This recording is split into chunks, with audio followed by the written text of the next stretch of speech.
Okay, Assalamualaikum warahmatullahi wabarakatuh. Okay, so let's continue our discussion.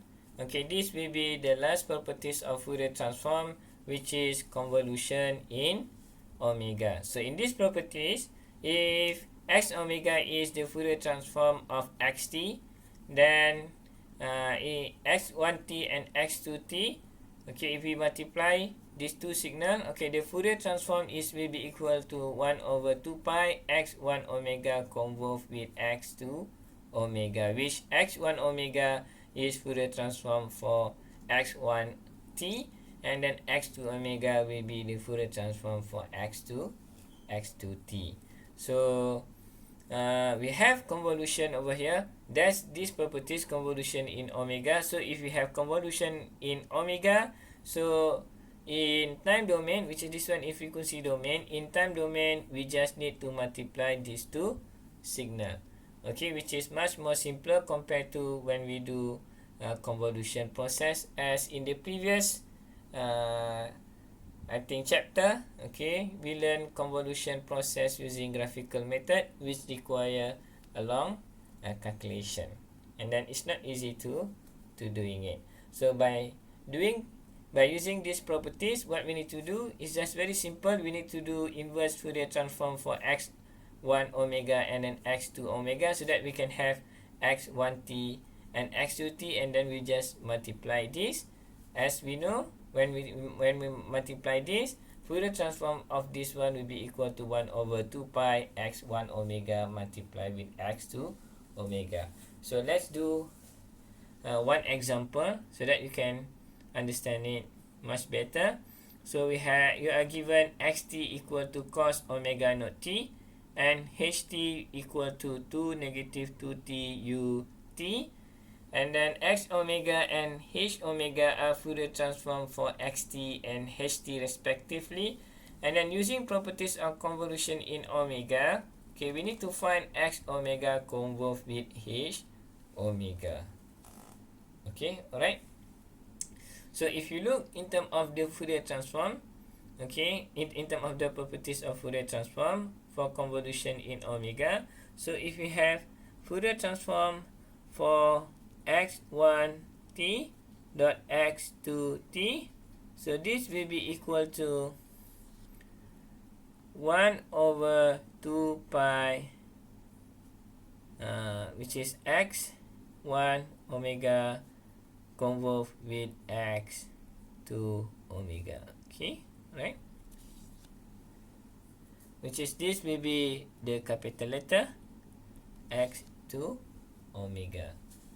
Alright, so now we have the signal xt and ht. So we need to find, actually this one is from the formula, so we need to find actually this one will be equal to xt multiplied with ht. This will be equal to 1 over 2 pi x omega and then convolve with h omega. Okay, alright, this one. Okay, this one will be h omega, which is capital letter. So what we need to do is that we need to find what is xt, what is Fourier transform for xt multiplied with ht. Okay, so this will be equal to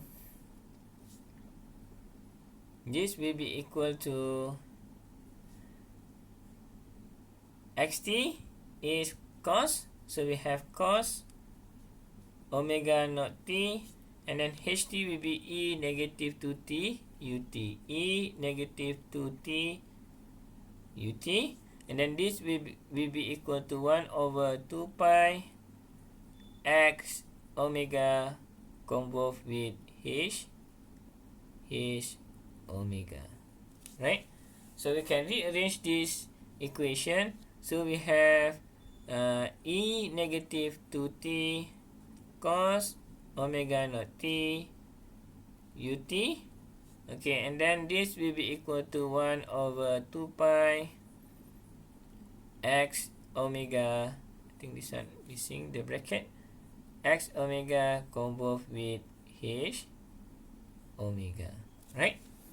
Okay, so what is Fourier transform for this one? Because this one will be Fourier transform that we need to find based on this one, and then also we need to find Fourier transform for e negative 2t cos omega naught t ut. So we need to refer to our Fourier transform pair table. Okay, so in this table, so we have e negative 2t cos omega naught t ut. Okay, so this, the Fourier transform for this one will be equal to this one. Okay, so we have e negative 2t cos omega naught t ut. This actually e negative a t cos omega naught t ut, where our a value is equal to, a value will be equal to negative 2. You need to refer to this one. We have e exponential e negative 2t. So this one will be e negative 80. So now we have a equal to negative 2. Is it? A must be equal, a will be equal to, we have negative a, so will be equal to positive 2. Okay, for this case. So now, okay, Fourier transform for this one will be equal to this one. So we have omega naught,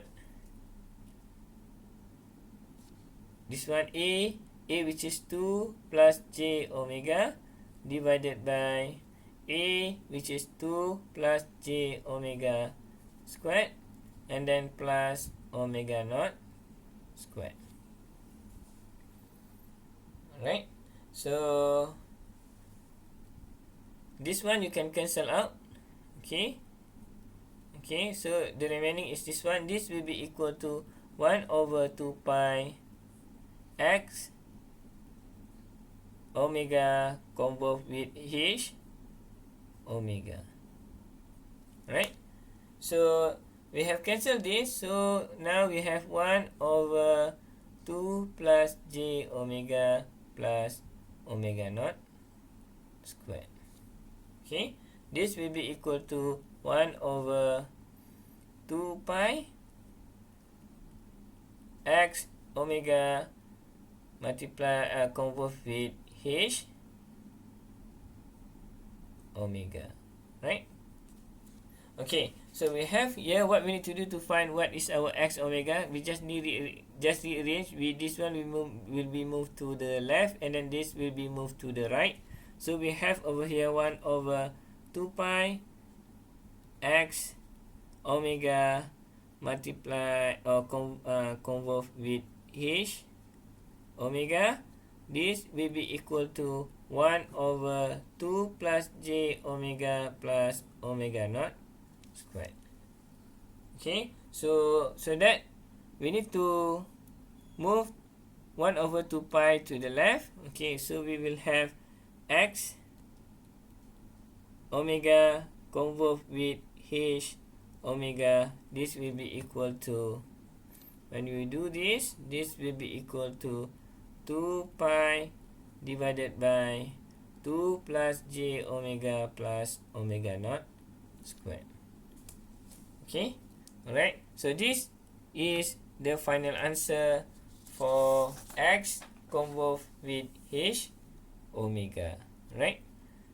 Okay, so hopefully you understand how to use convolution in omega, okay, in your calculation. So thank you for watching, and see you again. Bye.